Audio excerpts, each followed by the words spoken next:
வணக்கம், நான் உங்கள் ஜிவி கணேஷ். இன்றைக்கி என்ன பார்க்க போகிறோன்னா, ஜீன்ஸ் பேண்ட், ஸ்கர்ட் அந்த மாதிரி ட்ரெஸ்ஸுக்கு நம்ம ஒரு டாப் தான் தைக்க போகிறோம். நான் 12 இன்ச்சு அளவுக்கு அகலத்தில் நான் வந்து துணி எடுத்துக்கிறேன். லென்த் வைஸில் அதே மாதிரி நான் மடித்து ஃபோல்ட் பண்ணி போட்டுக்கிறேன். 4 பீஸாக போட்டுக்கிறேன். இது வந்து பார்த்திங்கன்னா இன்னும் அகலம் நிறையாவே இருக்கும். கை வந்து நம்ம வந்து லென்த்தியாக வைக்க போகிறோம். அதுக்காக நான் வந்து அதே மாதிரி எடுத்துக்கிட்டேன். அகலம் வந்து 3 இன்ச்சு, ஷோல்ட்ரு வந்து 4 இன்ச்சு 4.5 இன்ச்சு எடுத்துக்கிறேன். ஆம்கோல் வந்து பார்த்திங்கன்னா 6 இன்ச்சு எடுத்துக்கிறேன். மார்பு சுற்றளவு 11 ப்ளஸ் சீம் அலவன்ஸோட 12 இன்ச்சு எடுத்துக்கிறேன். மேலே நம்ம கழுத்து அகலம், ஷோல்டர் அகலம் எவ்வளோ வச்சோமோ அதே அளவு ஆம்கோல்லையும் இருக்கணும். அதே அளவு வச்சு நம்ம மார்க் பண்ணி நம்ம ரவுண்ட் போட்டுக்கலாம். இது வந்து ப்ளவுஸ்க்கு எல்லாத்துக்குமே பேசிக்கானது தான். இது வந்து சும்மா நார்மலாக வந்து நம்ம தைக்கிறது தான். ஹைட் வந்து பார்த்திங்கன்னா நான் 3 இன்ச்சு வைக்கிறேன். அகலம் 3.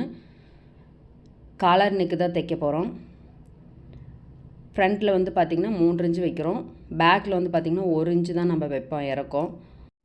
நம்ம அதையும் வந்து நம்ம மார்க் பண்ணிக்கலாம். இல்லைன்னா வந்து நம்ம ஃப்ரண்ட்டு கட் பண்ணும்போது சேர்த்து ரெண்டையுமே கட் பண்ணிடுவோம். அதனால் மறக்காமல் இருக்கணுங்கிறதுக்காக நம்ம மார்க் பண்ணிக்கலாம். மார்க் பண்ணதுக்கப்புறம் வந்து பார்த்திங்கன்னா ஹைட்டு வந்து பார்த்திங்கன்னா 29 இன்ச். உங்களுக்கு இந்த ஹைட்டு இப்போ தெரியல, நான் மார்க் பண்ணதுக்கப்புறம் ஃபுல்லாகவே காமிக்கிறேன். நீங்கள் மார்பு சுற்றளவு எவ்வளோ வச்சிங்களோ வேஸ்ட் பீஸ் வந்து பார்த்திங்கன்னா வேஸ்ட்டில் 13.5 வச்சு நம்ம அதிலிருந்து 1 இன்ச்சு கணக்கு பண்ணி நம்ம கம்மியாக வைப்போம். பாருங்கள், இதுதான் அளவு. இந்த ஆப்பிள் கட் வந்து பார்த்திங்கன்னா ஹைட் எவ்வளவோ நீங்கள் அதிலிருந்து மேலே ஒரு 4 இன்ச்சு மார்க் பண்ணி அந்த வளைவு வந்து வரைஞ்சிக்கோங்க.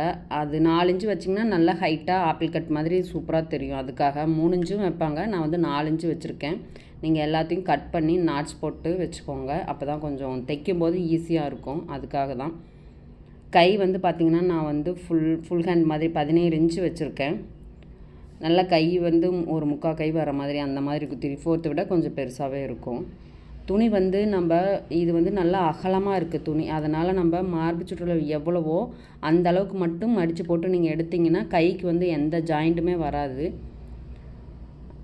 ஜாயிண்ட் எல்லாமே நம்ம தைச்சிக்கலாம். கை வந்து பார்த்திங்கன்னா நல்ல ஹைட்டு தான். அகலம் வந்து நான் ஒரு 5 இன்ச்சு வச்சுக்கிறேன். ஹைட் வந்து பார்த்திங்கன்னா 17 இன்ச்சு வைக்கிறேன். 17 இன்ச்சு வச்சு நீங்கள் கீழே இறக்கும்போது நடுக்கையிலேருந்து இறக்கும்போது ஒரு 3 இன்ச்சு வச்சுக்கோங்க. வச்சதுக்கப்புறம் நீங்கள் மார்க் பண்ணி கட் பண்ணி எடுத்துக்கலாம். அவ்வளோதான். கை வந்து ரொம்ப ஈஸி தான். மார்க் பண்ணி நீங்கள் கட் பண்ணி எடுத்ததுக்கப்புறம் வந்து பார்த்திங்கன்னா துணி வந்து நல்லா நைஸாக இருக்கும். நல்லா தைக்கிறதுக்கும் வந்து நீங்கள் லைனிங்லாம் எதுவுமே வைக்க வேண்டியதில்லை. நல்ல மெட்டீரியல் தான் இது. நாட்ச் போட்டு எல்லாத்துக்குமே நம்ம கை வந்து நம்ம குடஞ்சி எடுக்க போகிறோம். அது தைக்கும்போது நம்ம கட் பண்ணிக்கலாம் அப்படின்னு சொல்லிட்டு விட்டாச்சு. இது வந்து ஃப்ரண்ட் சைடு வந்து பார்த்திங்கன்னா நான் ஒரு 9 இன்ச்சு வச்சு நான் கட் பண்ணிக்கிறேன். ஏன்னா பட்டன் வைக்க உங்களுக்கு எவ்வளோ ஹைட் வேணுமோ நீங்கள் 5 இன்ச்சு கூட நீங்கள் கட் பண்ணி எடுத்துக்கலாம். நான் வந்து ஒரு 9 இன்ச்சு வைக்கிறேன். அதுக்கு வந்து நம்ம பீஸ் வைக்க போகிறோம். தனியாக 2 இன்ச்சு அளவுக்கு நம்ம பட்டன் பீஸ் வைக்க போகிறோம். அதுக்காக அதை எவ்வளோ ஹைட் இருக்கோ நம்ம அதை விட 2 இன்ச்சு அளவுக்கு நம்ம ஹைட் அதிகமாக எடுத்துக்க போகிறோம். எடுத்து நம்ம கட் பண்ணி வைக்கலாம். பீஸ் ஃப்ரண்ட் பீஸோட ராங் சைடும் இந்த 2 இன்ச்சு பீஸோட நல்ல பக்கத்தையும் சேர்த்து நம்ம ஸ்டிச் போட போகிறோம். அப்படி போட்டோன்னா தான் உங்களுக்கு வந்து இந்த 2 இன்ச்சு பீஸ் வந்து முன்னாடி வரும் நல்ல பக்கம். இது மாதிரி நம்ம ஸ்டிச் போட்டு எடுத்துக்க போகிறோம். எடுத்ததுக்கப்புறம் வந்து பார்த்திங்கன்னா அதையும் மடித்து அந்த பிசுறு தெரியாமல் நம்ம மடித்து எடுத்துக்க போகிறோம். இது வந்து நம்ம தனி வீடியோவாக போட போகிறோம். ரொம்ப க்ளோஸாக வேறு கலர் துணியில் உங்களுக்கு வைக்கும்போது நல்லா தெரியும். இது வந்து ஒரே கலருங்கிறதுனால உங்களுக்கு அது சரியாக தெரியாதுன்னு நினைக்கிறேன். பாருங்கள், அதை வந்து நம்ம திரும்ப மடிக்கும்போது அந்த பிசுறு தெரியாமல் நம்ம மடிச்சடிக்க போகிறோம். 2 சைடுமே நம்ம அது மாதிரி பிசுறு இல்லாமல் நம்ம மடித்து அடிச்சுக்க போகிறோம். மடித்து அடித்ததுக்கப்புறம் வந்து பார்த்திங்கன்னா நம்ம வந்து ஒரு 2 இன்ச்சு அளவுக்கு கீழே வந்து நம்ம அதிகமாக தான் விட்டுருக்கோம். அதை வந்து ஒரு சைடு மட்டும் நம்ம கட் பண்ணி எடுத்துப்போம். கட் பண்ணி எடுத்ததுக்கப்புறம் ஒரு பீஸ் மேலே ஒரு பீஸ் வச்சு நம்ம ஃபுல்லாகவே தையல் போட்டு எடுத்துக்க போகிறோம். உங்களுக்கு இது ஒரே கலருங்கிறதுனால உங்களுக்கு அது சரியாக தெரியல. ஆனால் பிசுறு வந்து எதுலேயுமே தெரியாத அளவுக்கு நம்ம தையல் போட்டுக்கணும். பாருங்கள், இப்போ தெரியும்னு நினைக்கிறேன். 2 சைடுமே வந்து 2 இன்ச்சு அளவுக்கு கீழே ஹைட்டு இருக்குது. அதில் ஒரு சைடு மட்டும் கட் பண்ணி எடுத்துட்டு நம்ம ஒரு 3 இன்ச்சு அளவுக்கு நம்ம விட்டுட்டு அதுக்கப்புறம் நம்ம ஃபுல்லாகவே ஜாயின் பண்ணிக்க போகிறோம். ஜாயின் பண்ணி நீங்கள் கீழே வந்து பா ஷேப்லேயும் நீங்கள் தையல் போட்டுக்கலாம், இல்லை வி ஷேப்லேயும் போட்டுக்கலாம். நான் வந்து பா ஷேப்பில் தான் போட்டிருக்கேன். பாருங்கள், உங்களுக்கு தெரியுதா என்னன்னு தெரில. அடுத்து வந்து பார்த்திங்கன்னா நம்ம ஷோல்டர்லாம் ஜாயின் பண்ணிக்கலாம். பேக் பீஸ் வச்சு நம்ம ஷோல்டர் ஜாயின் பண்ணிக்க போகிறோம். ஷோல்டர் ஜாயின் பண்ணதுக்கப்புறம் வந்து பார்த்திங்கன்னா நம்ம காலர் தான் ரெடி பண்ண போகிறோம். காலர் வந்து நான் கேன்வாஸில் தான் வச்சுருக்கேன். உங்களுக்கு காலர் எவ்வளோ அளவு இருக்குன்ட்டு நம்ம டேப்பில் அளவு எடுத்துக்கலாம். எனக்கு வந்து ஒரு 9 இன்ச்சு இருந்தது. அந்த அளவுக்கு வந்து நம்ம கேன்வாஸ் எடுத்து அயன் பண்ணி நம்ம வச்சுக்கலாம். வெறும் துணிலையும் வைக்கலாம், பட் இருந்தாலும் நம்ம கேன்வாஸ் வச்சு வைக்கும்போது உங்களுக்கு அந்த காலர் வந்து நல்லா ஸ்டிஃபாக இருக்கும். ஹைட்டு வந்து 4.5 எடுத்து அகலம் வந்து பார்த்திங்கன்னா நான் ஒரு 8.5 எடுத்துக்கிறேன். எடுத்துகிட்டு நீங்கள் 1 இன்ச்சு அளவுக்கு அந்த கர்வ் வரைஞ்சிக்கோங்க. காலருக்கு வரைஞ்சதுக்கப்புறம் நம்ம கட் பண்ணி எடுத்து நம்ம துணியில் அயன் பண்ணிக்கலாம். இதே மாதிரியே நம்ம வெறும் துணியிலையும் நம்ம அப்படியே ஜாயின் பண்ணலாம். இருந்தாலும் கேன்வாஸ் வச்சோன்னா தான் அந்த காலர் வந்து நல்லா ஸ்டிஃபாக நிற்கும், பார்க்கவும் நல்லா லுக்காக இருக்கும். அதுக்காக தான் 1 இன்ச்சு காலர்னால் ஓகே, அதுதான் கரெக்டாக இருக்கும். 1.5 இன்ச்சு அளவுக்கு வச்சோம்னா நம்ம கொஞ்சம் அது பெருசாக இருக்கும். பாருங்கள், அவ்வளோதான். நம்ம கட் பண்ணி எடுத்துக்கலாம். அந்த லாஸ்ட்டில் மட்டும் அந்த கர்வ் வர்ற மாதிரி கரெக்டாக பெண்ட் பண்ணி நம்ம கட் பண்ணிக்கலாம். அப்போ தான் உங்களுக்கு வந்து அந்த காலர் வந்து நல்லா லுக்காக இருக்கும். கட் பண்ணி எடுத்ததுக்கப்புறம் வந்து பார்த்திங்கன்னா நம்ம அதே பீஸ்லேயே வச்சு அயன் பண்ணி எடுத்துகிட்டு வந்துடலாம். பாருங்கள், ரவுண்டாக காலர் வந்து ரவுண்ட் நெக்கு தான். அதே அளவுக்கு 2 பீஸு துணியை வந்து நம்ம கட் பண்ணிக்க போகிறோம். கட் பண்ணிவிட்டு அயன் பண்ணிவிட்டு மேலே வந்து ஒரு 1/4 இன்ச்சு அளவுக்கு 1/4 இன்ச்சு அரை இன்ச்சு அளவுக்கு நம்ம துணி விட்டுட்டு கட் பண்ணிக்கலாம். கட் பண்ணிவிட்டு வந்து பார்த்திங்கன்னா அந்த கர்வர் இடத்தெல்லாம் நம்ம நாட்ச் போட்டு அதை மேலே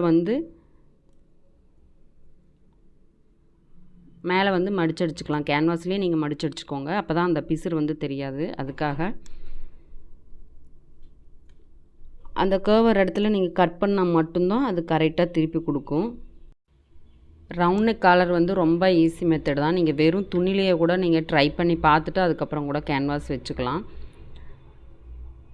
இப்போது அடுத்த பீஸ்லேயும் வந்து நம்ம மேல் பக்கம் வச்சு தான் நம்ம ஜாயின் பண்ண போகிறோம். ஒரு 1/4 இன்ச்சு அளவுக்கு தையல் போட்டு அதையும் கட் பண்ணி எடுத்துப்போம். இதை நீங்கள் தையல் போடும்போது வந்து பார்த்திங்கன்னா நல்லா பொறுமையாக போடுங்க. சுருக்கம் வந்தது அப்படின்னா நம்ம காலர் வைக்கும்போது ரொம்பவே சுருக்கமாக தெரியும்.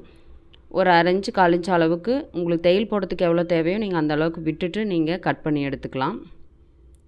மேலேயும் அதே மாதிரி தான் ஒரு 1/2 இன்ச்சு அளவுக்கு விட்டுட்டு நீங்கள் கட் பண்ணி எடுத்துக்கோங்க.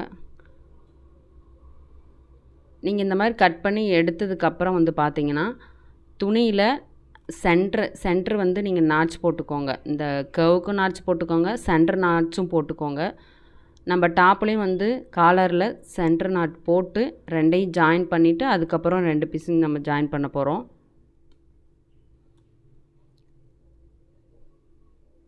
அளந்து நம்ம நாட்ச் போட்டுக்கலாம். டாப்லேயும் வந்து பார்த்திங்கன்னா சென்டர் நாட்ச் போட்டுக்கலாம். அது சென்டர் நாட்சும் மேலேயும் கீழேயும் வந்து நம்ம வச்சு ஒரு பின் பண்ணிக்கலாம். பின் பண்ணிவிட்டு நீங்கள் ஒரு சைடில் இருந்து ஜாயின் பண்ணுங்கள். கேன்வாஸ் வச்ச பீஸில் நம்ம ஜாயின் பண்ணக்கூடாது. கேன்வாஸ் இல்லாத பீஸில் நீங்கள் ஜாயின் பண்ணுங்கள். ஜாயின் அதுக்கப்புறம் நீங்கள் கேன்வாஸ் பீஸை வந்து திரும்பவும் மடிச்சடிக்கணும். அப்படி நீங்கள் மடிச்சடிக்கும் போது வந்து பார்த்திங்கன்னா எந்த பிசுரும் இருக்காது, நல்லா நீட்டாக வந்துடும். ஃபுல்லாக நான் வந்து தையல் போட்டதுக்கப்புறம் உங்களுக்கு காமிக்கிறேன் பாருங்கள் எப்படி வந்திருக்கு அப்படின்னு சொல்லிட்டு.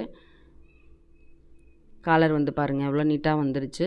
பொறுமையாக தைச்சிங்க அப்படின்னா கண்டிப்பாக அது நல்லா நீட்டாக வந்துடும். அவ்வளோதான். நம்ம வந்து ஒரு பட்டன் மட்டும் வைக்கிற மாதிரி வரும். கைக்கு வந்து பார்த்திங்கன்னா முன்பாகத்தில் மட்டும் நம்ம வந்து கொஞ்சமாக குடஞ்சி எடுத்துக்க போகிறோம். அப்போ தான் உங்களுக்கு அந்த சுருக்கம் வராது. லூஸாக தான் இருக்கும், பட் இருந்தாலும் பார்க்குறதுக்கு ஃபினிஷிங் நல்லாயிருக்கும். கை வந்து ஃபுல்லாக ஜாயின் பண்ணி எடுத்துக்கலாம். இதுக்கு வந்து நான் கையெல்லாம் டிசைன்லாம் எதுவுமே வைக்கல, சும்மா மடித்து மட்டும்தான் அடிச்சிருக்கேன். இதுக்கு வந்து இந்த ஆப்பிள் கட்டுக்கு வந்து பார்த்திங்கன்னா சைடில் இருந்து ஒரு தையல் போட்டுக்காங்க. ஒரு 1/2 இன்ச் அளவுக்கு தையல் போட்டு, அந்த கிராஸ் எங்கெங்கே வருதோ நீங்கள் அங்கெல்லாம் நாட்ச் போட்டுட்டு, அதில் ஒரு தையல் போடுங்க. அதில் போட்டுட்டு திரும்பவும் இன்னொரு மடிப்பு மடிச்சிங்க அப்படின்னா, சுருக்கம் இல்லாமல் உங்களுக்கு அந்த ஆப்பிள் கட் வந்து திருப்பி கொடுக்கும். துணி வந்து திருப்பி கொடுக்கும். இல்லை அப்படின்னா நீங்கள் தையல் போடவே துணி வந்து சுருங்கிக்கும். பார்க்கறதுக்கும் அது நீட்டாக இருக்காது. பாருங்கள், திரும்பவும் நம்ம ஒரு தையல் போட்டுட்டு நாட்ச் போட்டு திருப்பினதுக்கப்புறம் திரும்ப நீங்கள் இன்னொரு தையல் போட்டிங்க அப்படின்னா உங்களுக்கு சுருக்கமே வராது. பார்க்குறதுக்கும் நல்லா நீட்டாக இருக்கும். நான் தைச்சி முடிச்சதுக்கப்புறம் உங்களுக்கு காமிக்கிறேன் பாருங்கள் எப்படி இருக்குன்னு. பாருங்கள் இப்படி தான் இருக்கும். ஃபுல்லாகவே வந்து எந்த சுருக்கமும் வராது உங்களுக்கு. நல்லா நீட்டாக இருக்கும்.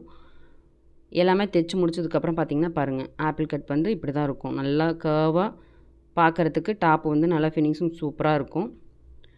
இந்த வீடியோ பிடிச்சிருந்தா லைக் பண்ணுங்கள், ஷேர் பண்ணுங்கள், சப்ஸ்கிரைப் பண்ணுங்கள். வீடியோ பார்த்ததுக்கு தேங்க்யூ.